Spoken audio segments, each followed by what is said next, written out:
Hi! I couldn't find a video, so I'm just gonna make a video and I think it'll be easier for you. I'm wearing gloves because I have long fingernails and I don't want the dough to get underneath it. Obviously, you don't need them, but you do need a scale.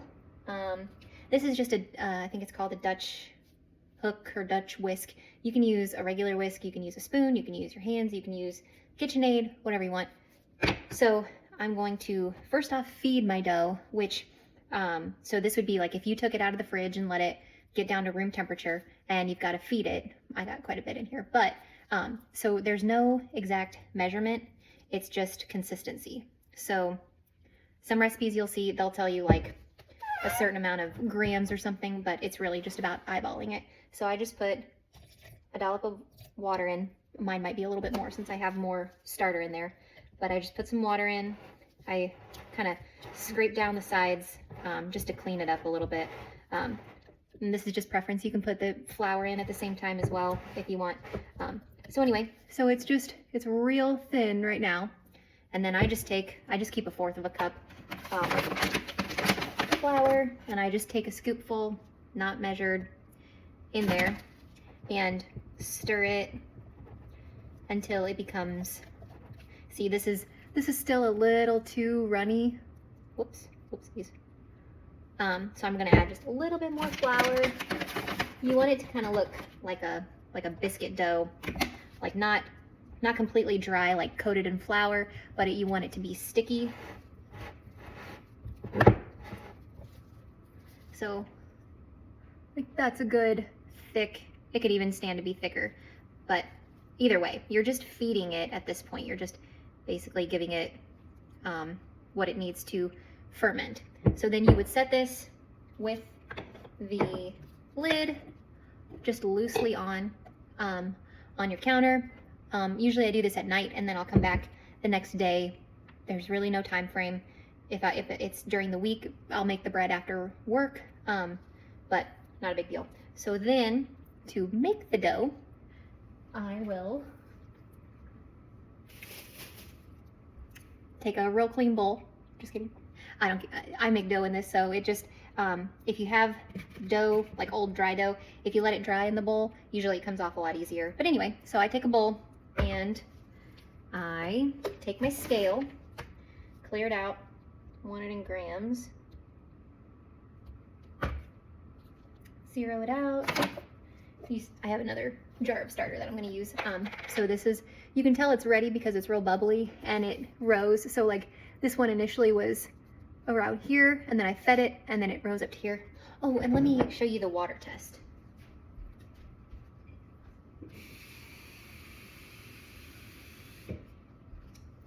So you should be able to take just a cup of water and just from your starter that you think is ready, just take like a little, just a little droplet gently in the water and see how it's floating. That means it's ready. If yours doesn't float, I've made bread with it, but it could just also mean that it needs another day's feeding. So you could feed it again and then wait for the next day.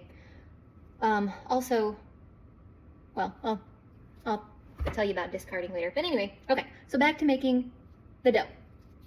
So you take your starter, and my recipe is between 125 grams of starter and 150. So we're just gonna do 150 just to see what, I don't really know what the difference is on how much starter you put in. I don't know if it makes it more bubbly. I don't know if it makes it more dense, whatever. Anyway, so you got your starter. I'm doing 150. I have 153 on the scale. It's not exact science. So then I'm gonna zero that out. I take water. I keep water in this jug and I just keep it out on my countertop. I don't think it likes like immediately out of the sink water, and I don't think it likes cold water. So here I'm gonna do 285 grams of water.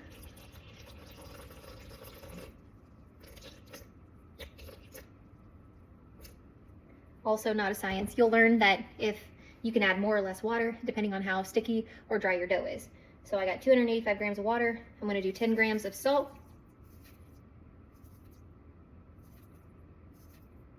You can always, there's really no rhyme or reason, or like no special, like you don't have to have it specifically at 10 grams. You can do more salt, you can do less salt, whatever. Anyway, so at this point, you got your water, your starter, and your salt. You just mix it up. The starter becomes real watery.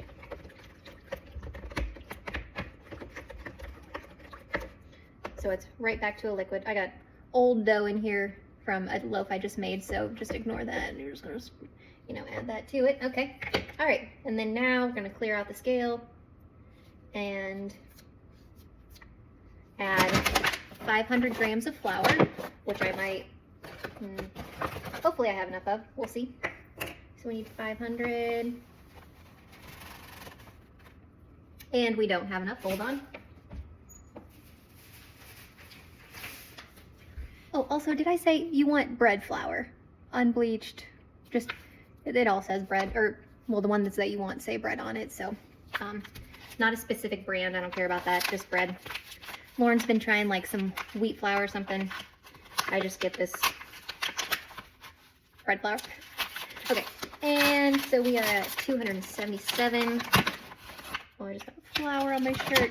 Okay, so I'm just gonna take some scoopfuls. 50, 25.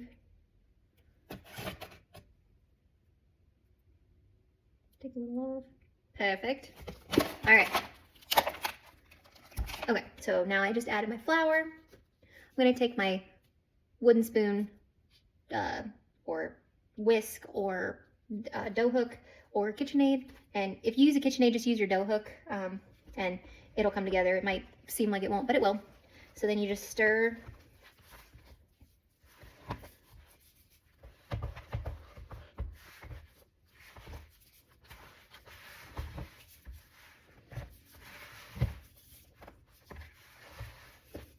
And then this is the part where I use my hands because it just kind of gets just messy.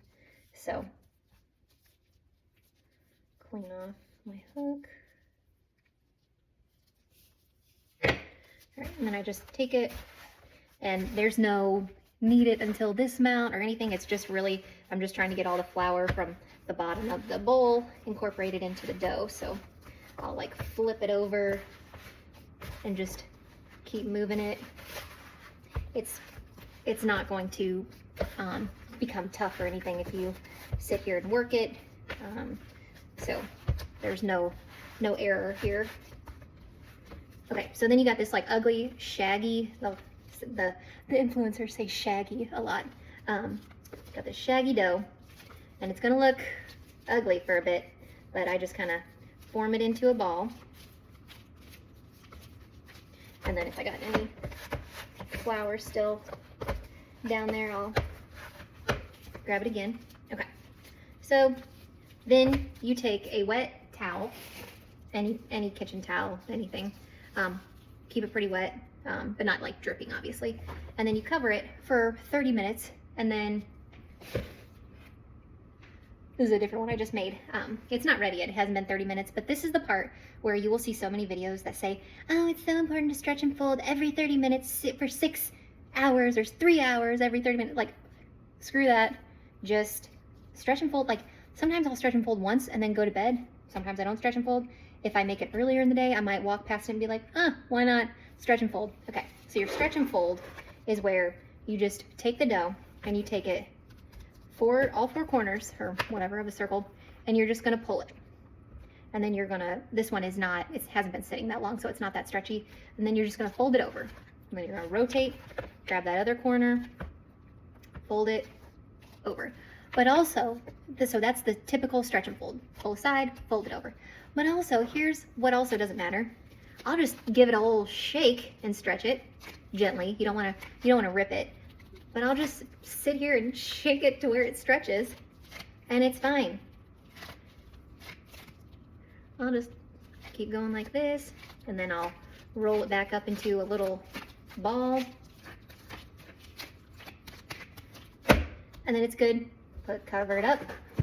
And then, so if I had done this tonight, I would stretch and fold once, put the wet towel on, and then I'd leave it on the counter overnight, go to bed, I'd get up in the morning, and if I had to go to work, if it's proofed enough, which it'll probably, once it's proofed, it'll fill out this container. I'll check it, and how I do that is I just get the back of my knuckle wet, and you go like this, you just indent it, and if that little indent lifts up eventually, like, you know, within a minute, I'd say, then it's ready. If it doesn't lift up, like this one's still not lifting, obviously it's not ready yet. So by morning, I'll wake up, and I can't bake in the morning because it takes a while. So I'll just put this whole thing like this, make sure the towel's still wet, just put it in the fridge, and that stops the proofing, and then when you get home, you can bake it. Okay, now we're gonna do a little stretch and fold again. Here's one of the doughs.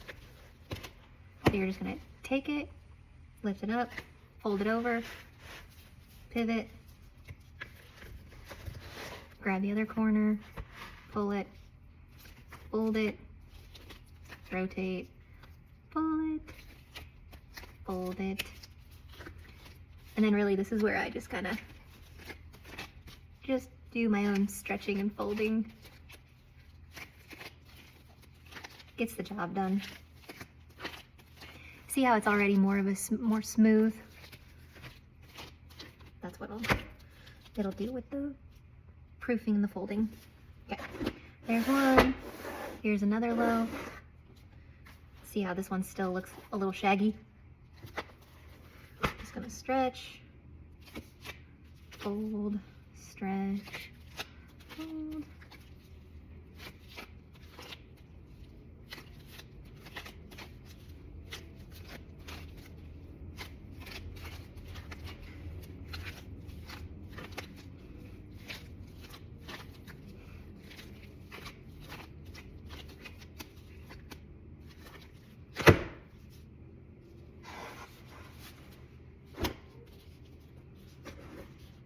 And then this is where you would let them sit overnight on the counter. Just leave them be. Okay, so you did your stretch and folds and you let it sit out overnight. And then once I was done proofing, which the test is to get the back of your knuckle wet, to poke into the dough, and to have it come back up slowly. Then I put this in the fridge and I let it sit until I was ready to bake. So my dough is cold, but you don't have to have it like that. But anyway, so now you're ready to shape it. Pull it out.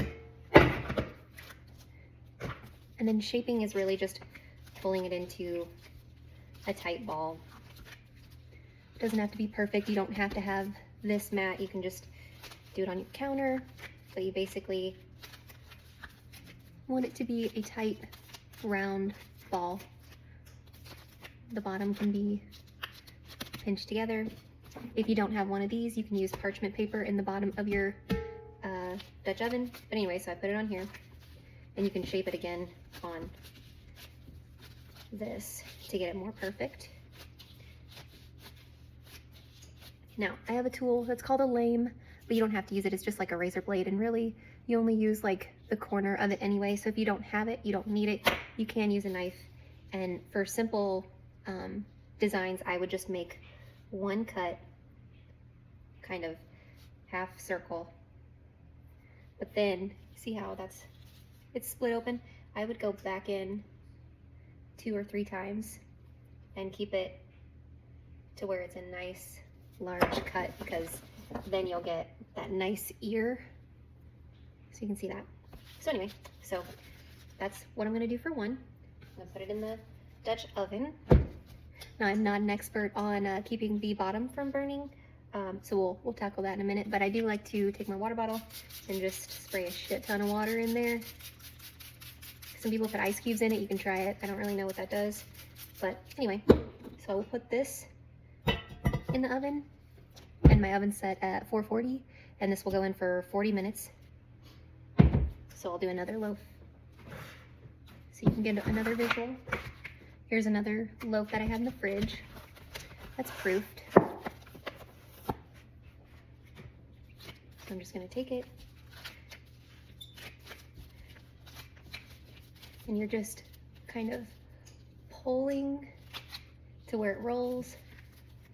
So all the sides are tight. See, it's making the top tight. And then you're getting this perfect little ball. So then this is ready. And I'll put it on my silicone mat. For this one I'll use my little lame, but I just make the cut. Then I go in the second cut, and then I'll make little, on this one I'll do little lines to show you how that turns out. I'll go in again to each line.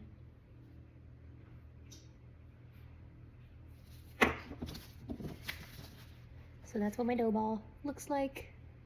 Got an air pocket in there. We'll see how that turns out. Put it in the Dutch oven. Take my water.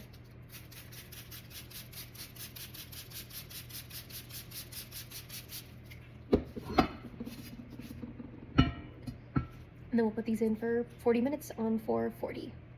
I was also going to tell you 2 tips that for sourdough. So if you have like stuff stuck in the bottom, I would just let both of these dry completely. They'll dry out, and then all these bits of sourdough, you can just go like this and they'll fall off. Same with any spoon or dough whisk that you have that has sourdough all over it. I just let that dry overnight and the sourdough fell off of it. You don't want to put your sourdough starter or dough down the sink because it'll clog your pipes. So you just want to take like an old milk jug, or if you're going to save your discard to make like pancakes or something, put it in a different jar, but otherwise I just throw it in a milk jug and then I throw it out in the trash. Okay, so the bread has been in the oven for 40 minutes-ish. I'm going to pull it out, look at the bottom, check the temperature inside, and then it'll go back in probably for another 15 to 20 minutes depending on the temperature.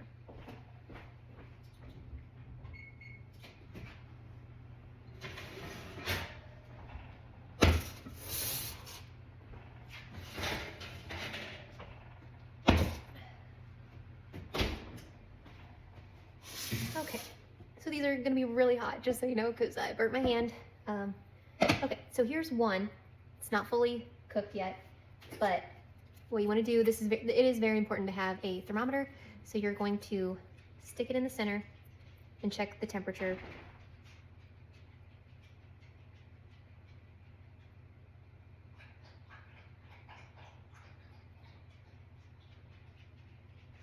It says it's at like 150 degrees, so it obviously still needs to go in, but I'm going to keep the lid off this time. But the only success I have had with not burning the bottoms is getting a small rack and putting it in the bottom of the pan whenever, good Lord, whenever it cooks with the lid off, so it'll save the bottom. But anyway, this is ridiculous. Okay, so I just put that back in, and I do just give it, you don't even have to ever spray it, but I just like to spray it because the water and steam kind of give it that crusty look on the outside. So I'll put this one back in, no lid.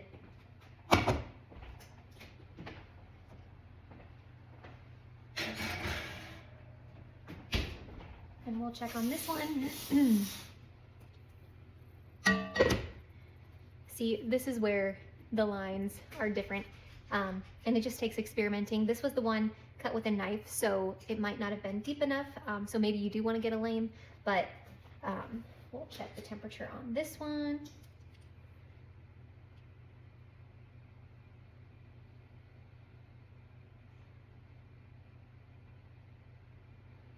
And see, it's only about like 130, so it obviously needs to go back in.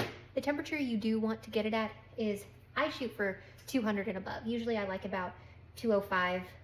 My sister stops at like 195 and then lets it sit in the pan for a couple more minutes to get it up to temperature, since it'll still cook while it's in this Dutch oven. But I just do 205, 200. That's when you know that it's cooked on the inside. Oh, I almost forgot. I'm gonna put the rack in here. This is not imperative, but you'll know that, see how the bottom of mine just gets a little burnt. It's not bad whenever you cut it, and it doesn't taste bad. It's just a little harder, and sourdough's hard anyway, so if you don't want that, then yeah, maybe try Googling. Maybe somebody else has a better idea. But anyway, this is going back in the oven for 20 more minutes with the other one.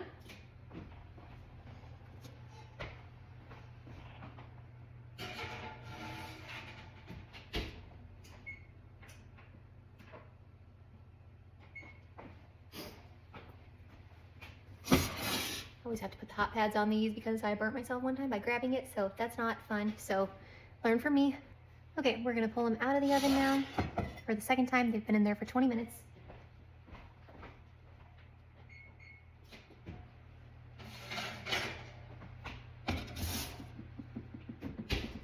So here's the first one. If you like more color on yours, you can go in a little bit longer, but I'm just gonna check the temperature.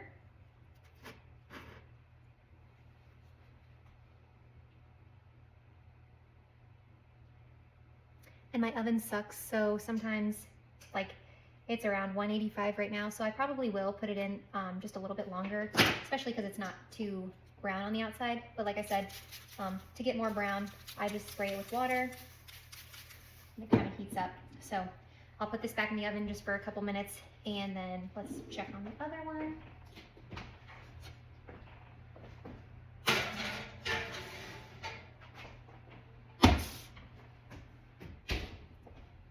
Also, this one, he's kind of ugly because I used that knife, so maybe it is important to get a lame or some sort of different cutting tool other than a knife. But I mean, he doesn't look bad. He's just different. So let's just check the temperature on this guy.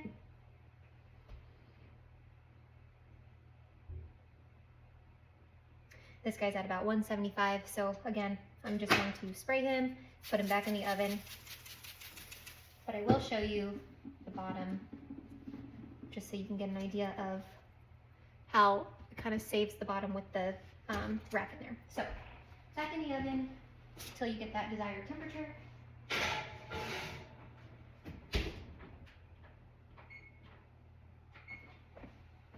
And we'll be back.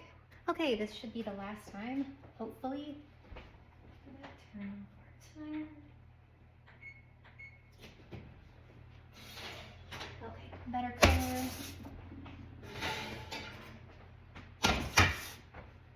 All right, I'm gonna check the temperature of each one.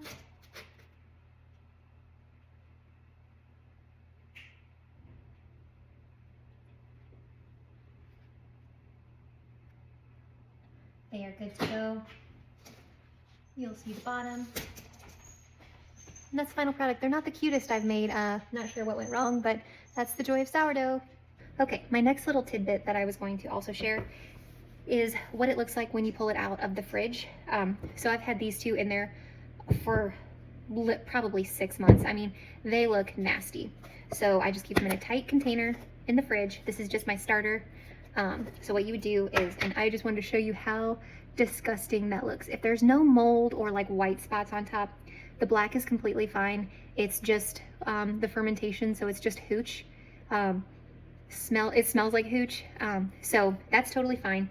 All you need to do is just mix it up. The hooch will give you a pretty sour sourdough, not terrible, but that's where the flavor is. So you just kind of mix it up, and this is where so you pull it out of the fridge, you mix that, you give it a good feed, and then this is where, like, tomorrow you could make a loaf.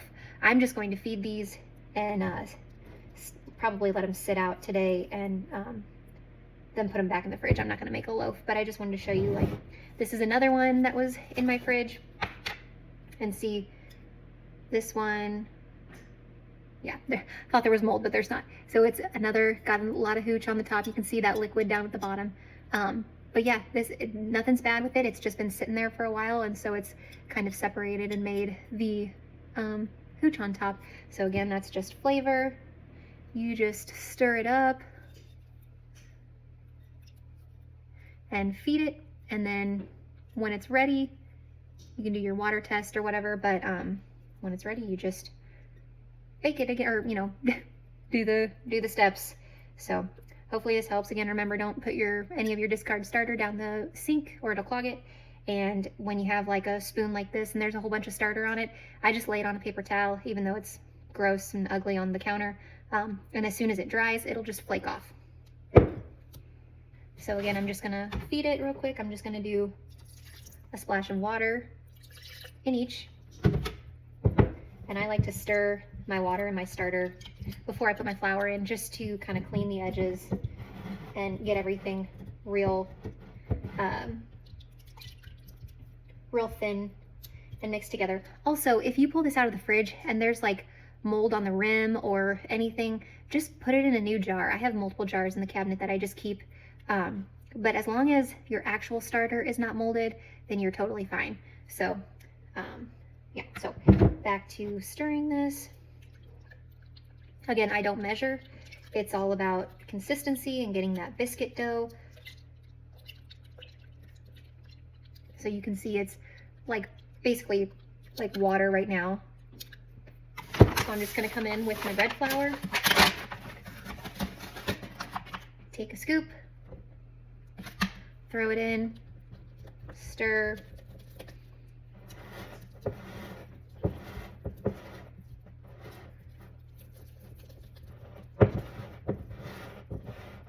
Need a little bit more because it's still a little too runny.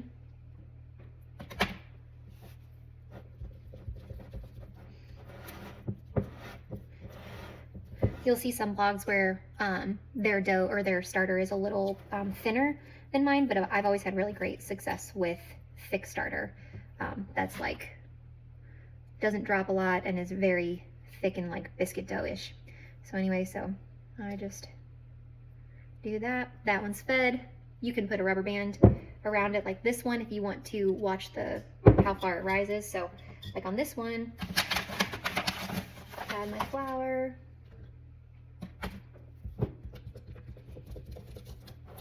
Stir it.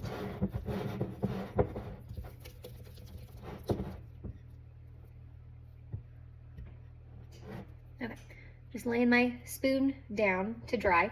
But anyway, so with this rubber band, you can just put it on the level that it is. If you're kind of unsure, a lot of people use like sticky notes or like magic marker or whatever. But anyway, so then if I know that it's doubled in size, you know, then that's when it's ready, and that's when you can do the little drop in a water test to make sure. But that's, a lot of people use a rubber band like that. Obviously not required, but there you go. There's my feeding. And then I can either bake with this once it doubles, or I can just put this in the fridge like I'm going to do. So I'm gonna let it rise for a little bit. I might even feed it again before I put it in the fridge, but I'll just seal it back up, not make any dough, carry on with my life.